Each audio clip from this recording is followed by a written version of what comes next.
Mesdames et messieurs, bonsoir et très bonne rupture. Merci d'avoir choisi Labari. Tout de suite, les titres.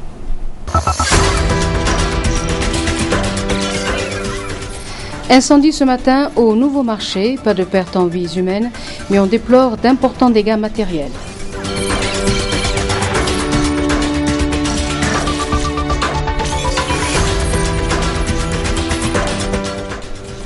Le syndicat des travailleurs du pétrole du Niger, bientôt en grève de 48 heures pour exiger la satisfaction de leurs revendications.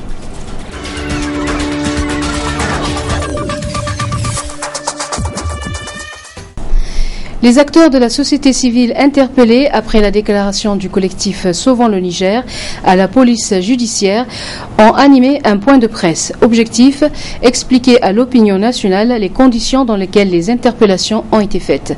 Nous, Mahamadou Arzika, membre du collectif. Nous avons toujours fait preuve de cette action prompte et nous avons répondu. À l'occasion, nous avons donc dans notre déclaration du même jour, on a lancé un appel à l'ensemble des résidents de Niamey parce que nous n'avons pas considéré que ça ne concerne que les militants de nos structures.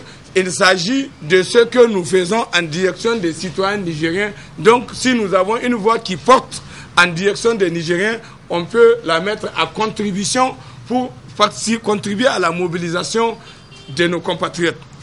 Voilà dans quel cadre nous avons, au dernier point de notre déclaration, lancé un appel citoyen, nous l'avons dit, à l'ensemble des résidents de Niamey et ceux qui sont de passage, à prendre part massivement à cet accueil de grand jour que nous voulons réserver au président français François Hollande. Cependant, nous avons demandé à tous de se munir d'un fanion de cette couleur jaune. Il ne s'agit que de ça. Et nous allons nous mettre alignés sur les différentes parties du trajet. Partout, les populations sont là. Tous celles qui sont d'accord avec cette lecture et ce combat citoyen que nous menons, alors nous les avons invités à porter ce fanion de couleur jaune. C'est tout. Et tout de suite, les gens se sont mis à se paniquer et à même dire que c'est une manifestation que nous avons prévu de faire, une contre-manifestation. C'est faux. Nous n'avons jamais prévu une contre-manifestation. Par contre, effectivement, porter un bras, ça, c'est effectivement une manifestation. Nous manifestons notre réaction, mais en silence. C'est tout. Et ça se fait partout dans les grandes démocraties. En France, ça se fait tous les jours.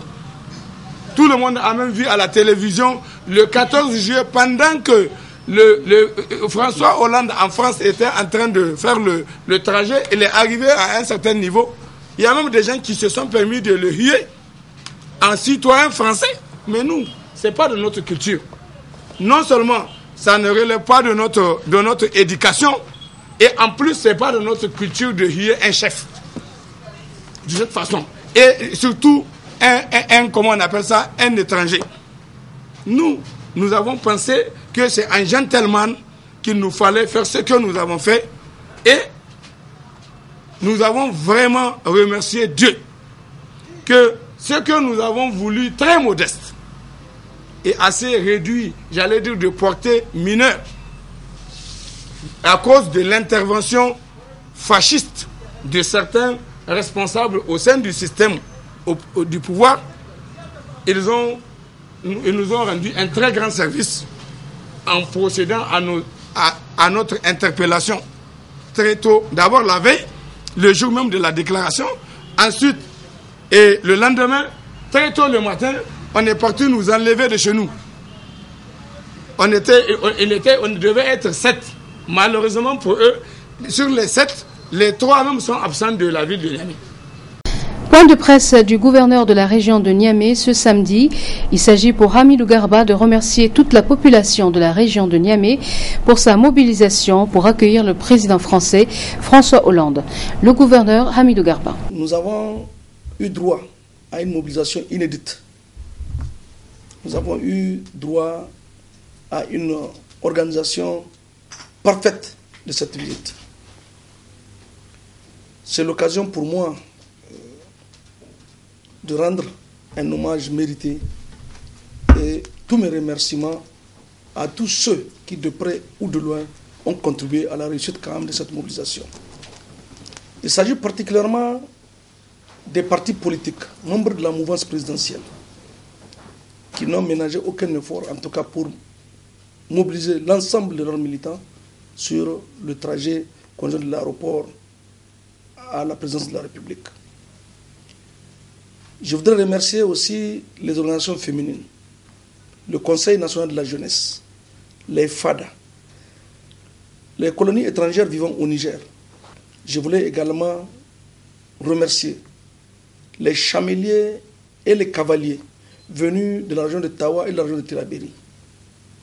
Je voulais également remercier toutes les troupes artistiques de Niamey comme de la région de Dosso et de la région de Tillabéri qui ont fait le déplacement pour venir faire l'animation culturelle que nous avons vue à l'aéroport et au niveau des différents carrefours de la ville de Niamey. Je voulais en un mot remercier tout le monde. C'est pour moi aussi l'occasion de féliciter et d'encourager la ville de Niamey et ses arrondissements communaux. Parce qu'avec professionnalisme, ils nous ont démontré que le visage de Niamey peut bel et bien changer. Je voulais aussi remercier et encourager les populations qui spontanément ont accompagné ces arrondissements dans le nettoyage de la ville.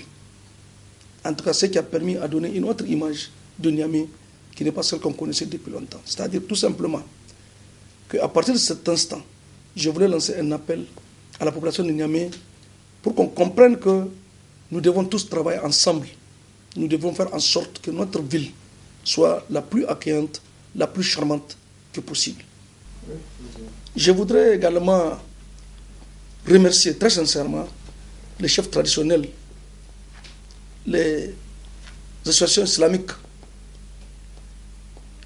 le syndicat régional des transporteurs de la région de Niamey, les forces de défense et de sécurité, ainsi que la presse pour leur mobilisation conséquente. Pour finir, je voulais lever une équivoque.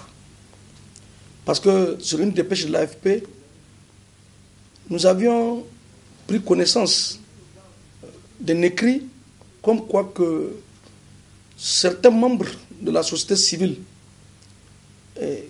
militants, je crois, de Sauvons le Niger, le collectif Sauvons le Niger, qui disaient qu'ils étaient autorisés par le gouverneur de la région de Niamey pour manifester sur le parcours du cortège présidentiel. J'ai dit tout simplement que c'est faux. Ils n'ont pas dit la vérité. Au même titre que toutes les populations de Niamey, j'avais adressé une correspondance pour inviter l'ensemble des couches socio-professionnelles de la région de Niamey, qui sont de la région de Niamey. C'est l'ITN, c'est le CODAE, c'est le CODE, c'est Alternative Espace Citoyen, c'est ROTAB, c'est Rosen et d'autres que je n'ai pas pu me rappeler. Donc je les ai invités pour réserver un accueil chaleureux à notre illustre hôte. Encore un incendie dans la ville de Niamey. Une partie du nouveau marché a été ravagée ce matin aux environs de 6 heures. Plus de peur que de mal. Côté vie humaine, mais on déplore des dégâts matériels. Aussitôt informés, les autorités de la région de Niamey étaient sur les lieux du sinistre. Reportage Michel Deji sur les images de Bonferré TV. Ce sont au total une quinzaine de boutiques qui ont été complètement calcinées par le feu. Fort heureusement, ce dernier a été vite circonscrit et maîtrisé par les éléments des sapeurs-pompiers, assistés par les forces de l'ordre. C'est un nouveau coup dur qui vient ainsi d'être asséné à plusieurs chefs de ménage en cette période de Ramadan.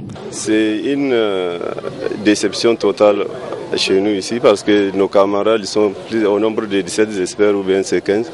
Je viens de perdre tout ce qu'ils ont. Ça vient de Dieu, nous sommes des musulmans, mais c'est déplorable aussi. Après ça, pour les raisons, bon, j'espère que c'est une raison d'électricité. Parce que ça fait un bout de temps, ça fait presque une semaine que l'électricité a des problèmes ici dans le marché. J'espère que même la direction là-bas, ils ont des problèmes d'électricité.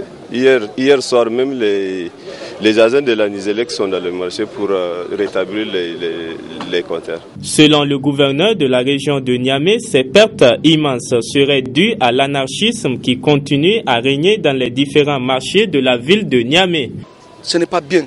Et quelque part, c'est parce que les gérants et les délégués gèrent nos marchés avec beaucoup de faiblesse, avec beaucoup de sentiments. Je pense que ici, dans le marché, ce sont des vies humaines, ce sont des richesses qui sont amassées et que nous devons préserver. Ça fait combien d'années que nous assistons à des feux dans ce pays-là et jusqu'à aujourd'hui, on n'arrive pas. Mais je pense qu'il y a eu plusieurs rencontres au niveau du ministère du Commerce, il y a eu un plan d'action qui a été élaboré, que nous n'avons pas encore pu mettre en œuvre, mais je pense qu'il est temps pour que nous puissions le mettre en œuvre.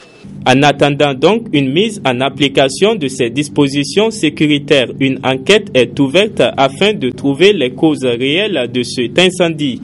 Une enquête, la énième du genre, peut-on dire, qui mérite une prise de conscience authentique de tous les acteurs et à tous les niveaux. Le chef de file de l'opposition, Seyni Oumarou, a invité les membres de l'opposition politique et ceux des partis non affiliés pour rompre le jeûne ensemble. Une initiative saluée par les invités. Compte rendu, Nasser Dantofo.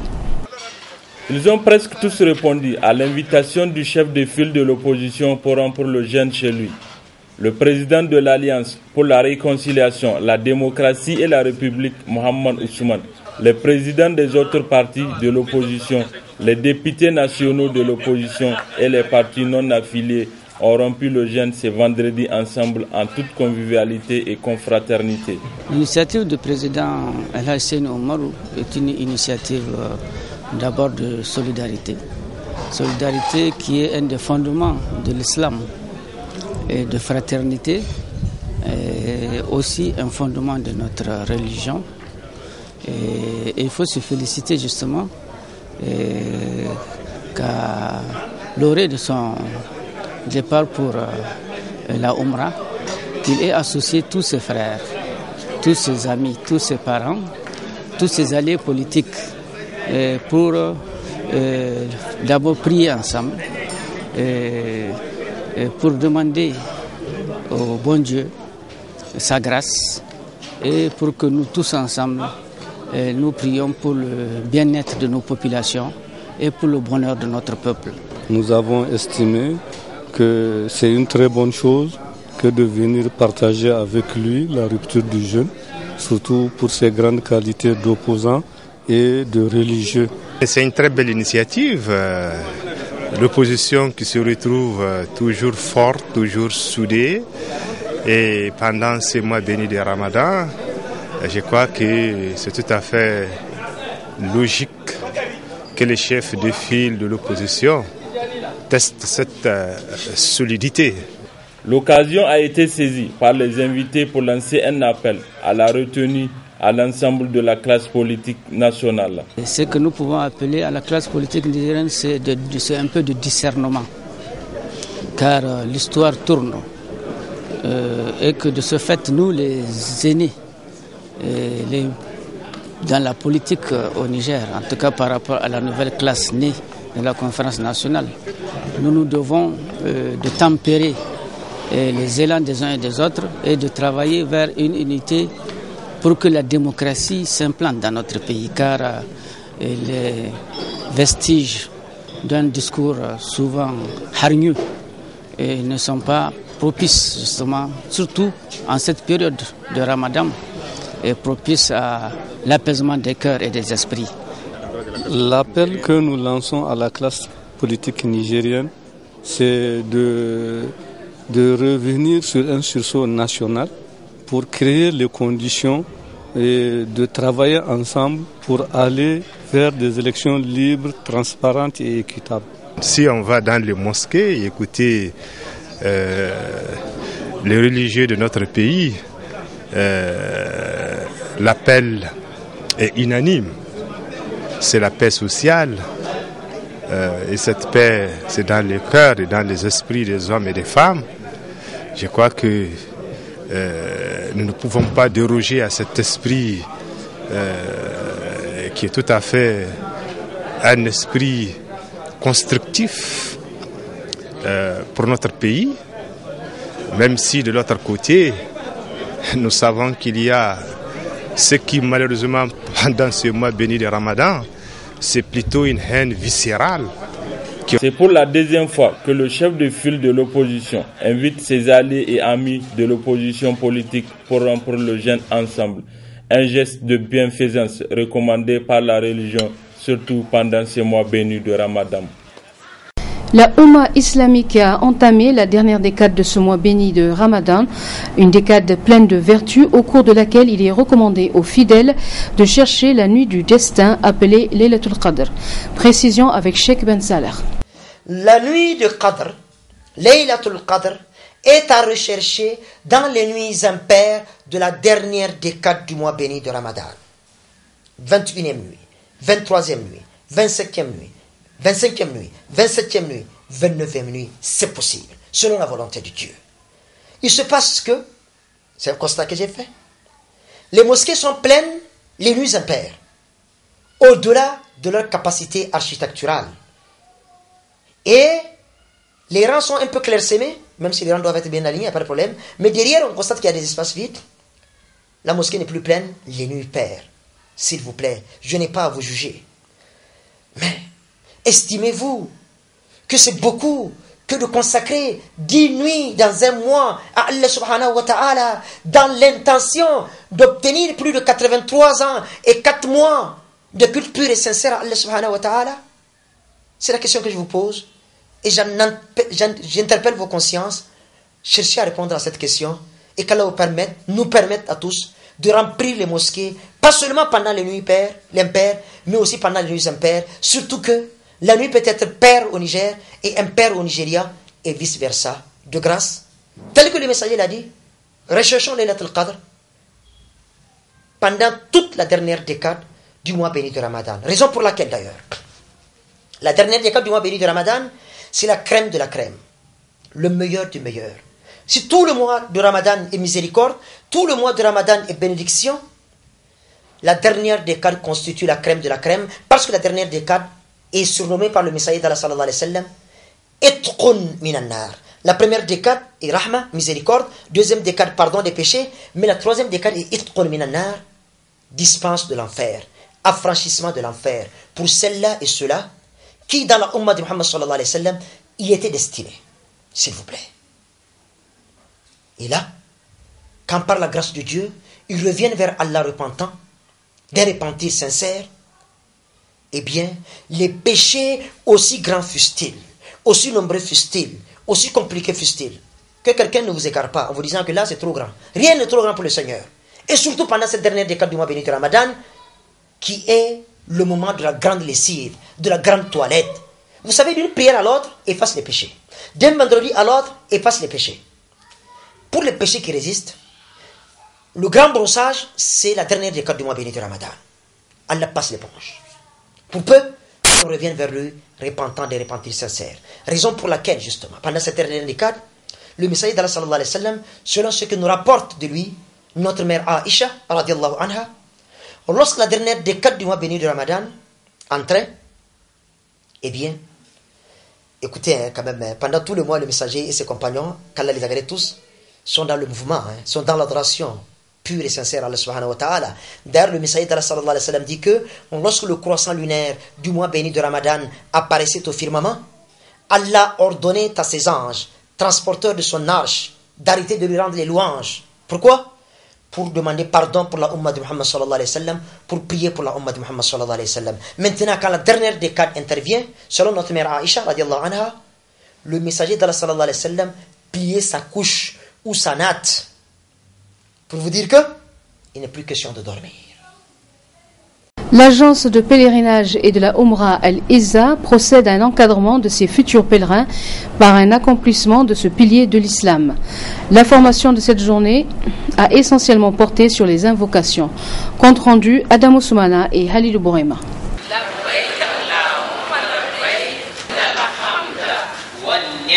Entamée il y a de cela quelques semaines, la formation des futurs pèlerins inscrits sous la bannière de l'agence Al-Izza sur les rites du Hajj se poursuit pour un bon accomplissement de ce 5e pilier de l'islam. Une formation qui porte sur plusieurs modules. On a programmé les spiritualités, donc on commence par la spiritualité parce que vraiment il faut avoir un truc sur la spiritualité avant d'effectuer le Hajj. Et deuxièmement, on a les invocations. Comme nous le savons, en période de pèlerinage, à chaque station, il y a ces invocations propres à cette station. Donc on leur apprend ces invocations. Après, on parle de l'hygiène, du comportement du pèlerin. Parce que quand je dis spiritualité, on parle seulement de ce qui est arrivé dans le Coran, ce qui est révélé dans le Coran, pardon. Et quand on parle d'hygiène du comportement du pèlerin, c'est d'ici même au Niger jusqu'en terre sainte de l'Arabie Saoudite. Et donc après ça, on grignote un peu dans divers. Quand je dis divers, c'est ce qui est des carnets de santé que le COHO a instauré cette année, ce qui est de toute explication qu'un pèlerin peut demander. On leur fournit ça vraiment pour avoir un Hajj agréé. Un encadrement qui s'étale sur près de 3 mois à la satisfaction du commissariat à l'organisation du Hajj et la Umrah, venus s'enquérir des conditions d'apprentissage de ces futurs pèlerins. Ils ont vraiment apprécié. Ils ont apprécié notre projection du film Hajj. Parce que l'année passée, on avait un film Hajj, mais on l'avait en forme de dessin animé. Cette année, on a trouvé un film authentique, un film Hajj. Ils ont vraiment beaucoup apprécié et ils ont aussi apprécié la présence nombreuse des pèlerins. Ils ont vraiment apprécié et ils nous ont félicités. Ils ont aussi donné des informations concernant le carnet de santé, parce que pour nous, on croyait que le carnet de santé remplaçait le petit carnet de vaccination international. Ils disent non, il faudra le joindre. Et aussi, il faudra payer l'échographie, parce qu'on pensait que c'était aussi gratuit. Ils disent non, il faut payer l'échographie pour les femmes en âge de procréer. Mais pour ce qui est du reste, les examens seront gratuits. Même sentiment du côté des apprenants qui ne tarissent pas d'éloges à l'endroit de Al-Izza. Nous apprécions beaucoup Al-Izza parce que nous avons appris beaucoup de choses. Donc sur cette agence-là, on nous a fait comprendre que c'est une agence où on s'occupe bien des pèlerins. Et vraiment, dès ici, nous avons compris que, en tout cas, il nous semble que les gens de Al-Izza s'occupent des pèlerins. Ainsi, grâce au sérieux, au dynamisme et le professionnalisme de ses encadreurs, le groupe Al-Izza est en train de s'imposer davantage dans l'organisation du Hajj et de la Umrah au Niger.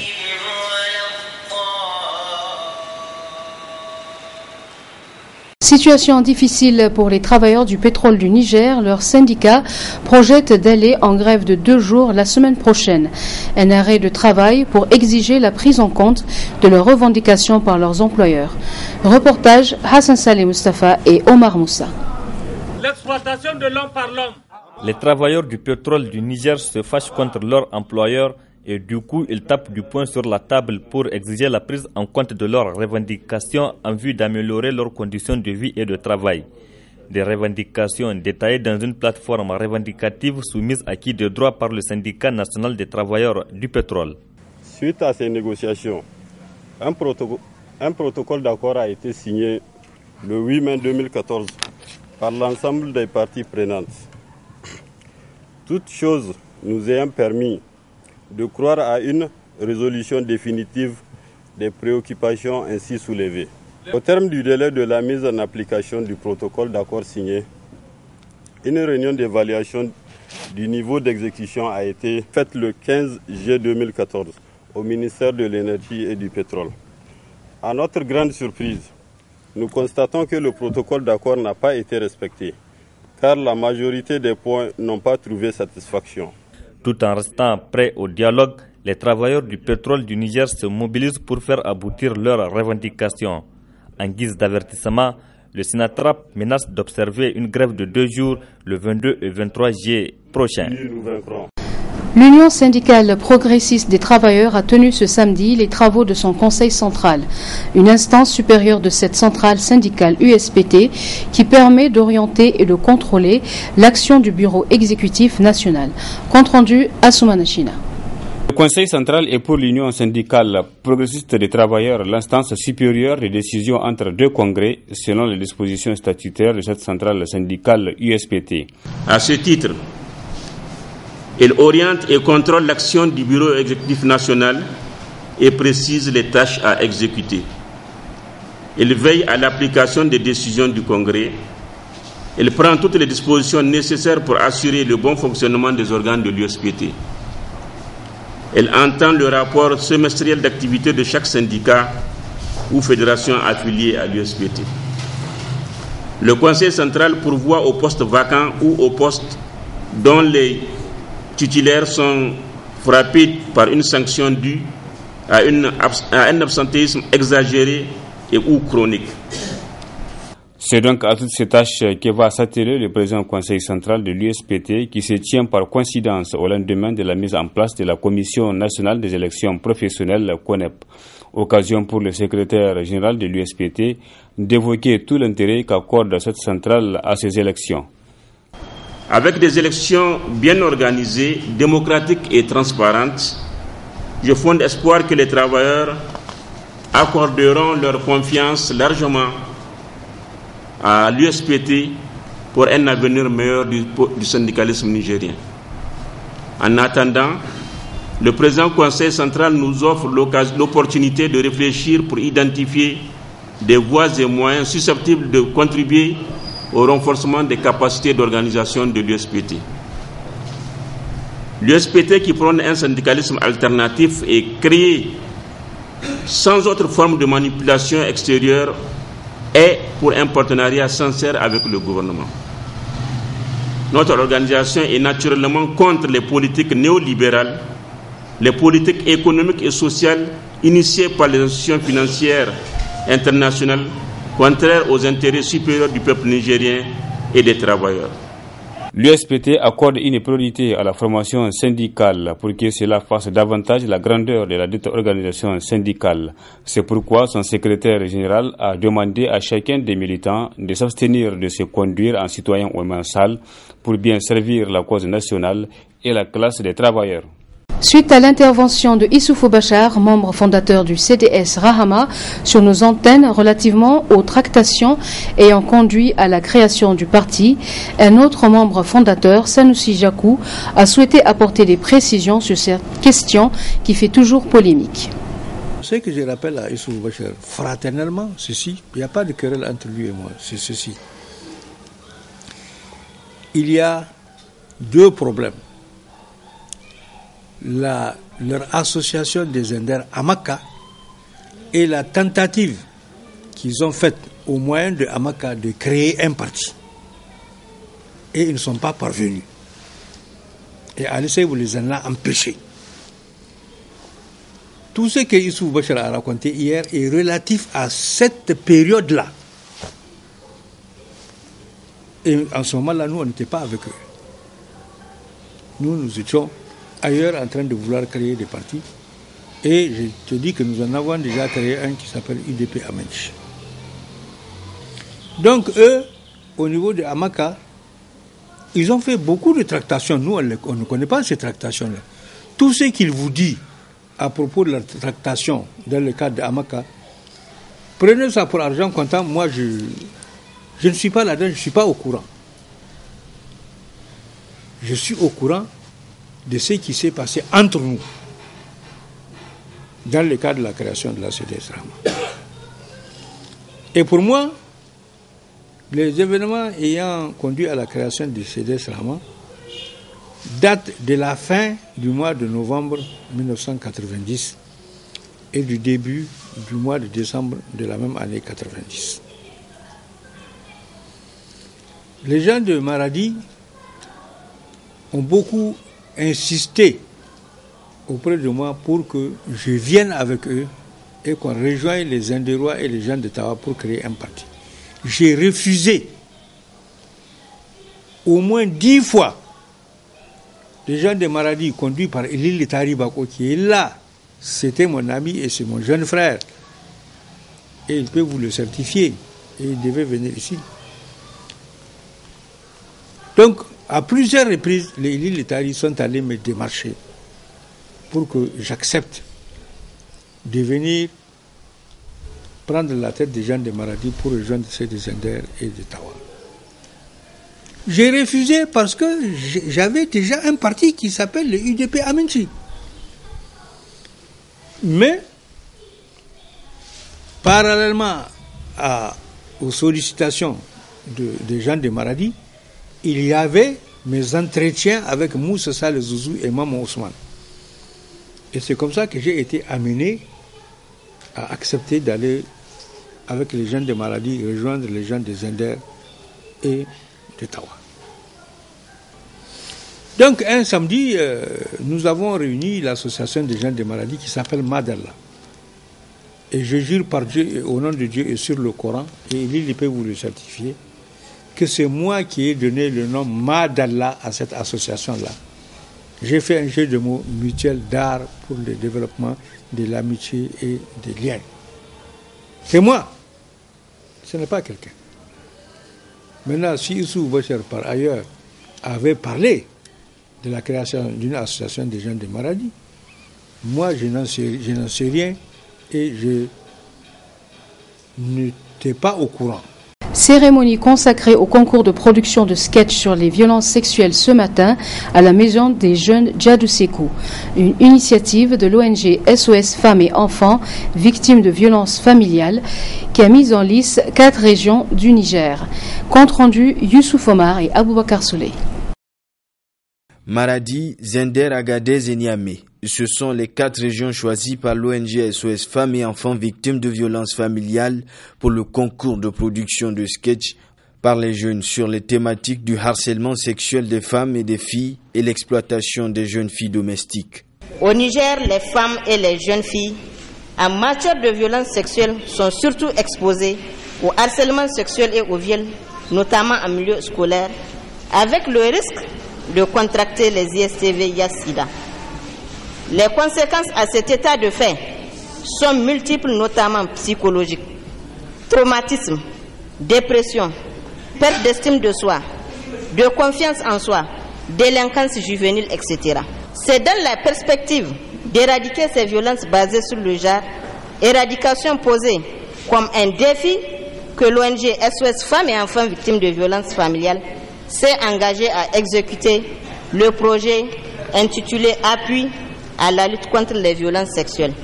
Il me choisit l'honneur et le plaisir au nom de l'ONG SOS Femmes et Enfants victimes de violences familiales de féliciter le département d'État américain qui a retenu notre ONG pour l'exécution de l'initiative en question et qui a bien accepté de le financer. Chaque région a 15 minutes pour pondre une idée attrayante. Ça jamais, c'est elle les responsables de la baisse des niveaux dans nos écoles de formation.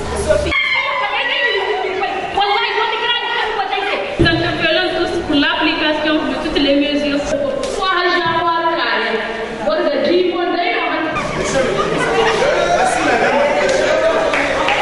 Lorsque nous faisons les exercices, toi tu faisais quoi? Tu vois, tu as passé ton temps à manipuler ton portable. Au bout du compte, le jury décide que Niamey, bien qu'en dépassement du chrono exigé, gagne le premier prix. Le deuxième prix revient à Agadez, le troisième à Maradi, enfin le quatrième à Zender. Et c'est la jeune demoiselle Touareg qui gagne le premier prix du meilleur acteur.